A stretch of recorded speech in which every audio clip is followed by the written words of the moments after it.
So while there hasn't been a monumental shift in the world of CME over the last decade, there certainly have been some subtle changes.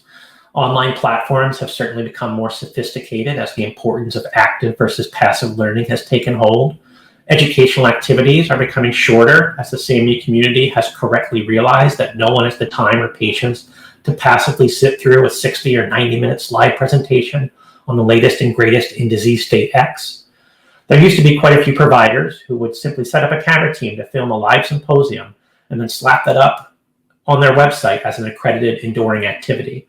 That's something you're seeing less and less of these days, and I think it's been a good trend for the CME community. CME certainly continues to be a data-driven field. The old emphasis on the more butts and seats, the better that we're doing, hasn't entirely dissipated, but there is now much more of a need for quantitative and qualitative assessment of learning.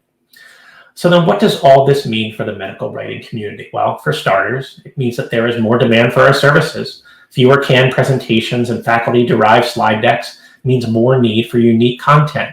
Many online platforms have robust capabilities that require the development of varied kinds of testing questions, robust interactive case studies, video scripts, and other kinds of materials. It's the nimble medical writer who can adapt to the changing ways that CME is being delivered who is going to succeed today and in the future.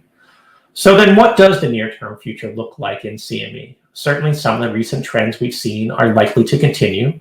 The COVID-19 era has shifted pretty much all education online, and providers are being forced to think more creatively about the best way to educate the community of clinician learners.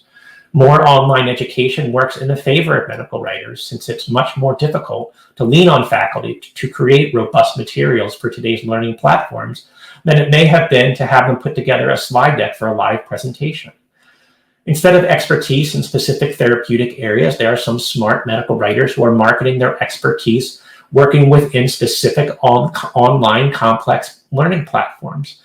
They're promising fewer headaches for their clients who work with them within these platforms because they know what needs to be done, what kinds of materials need to be developed. And as we all know, a happy client is good for everyone.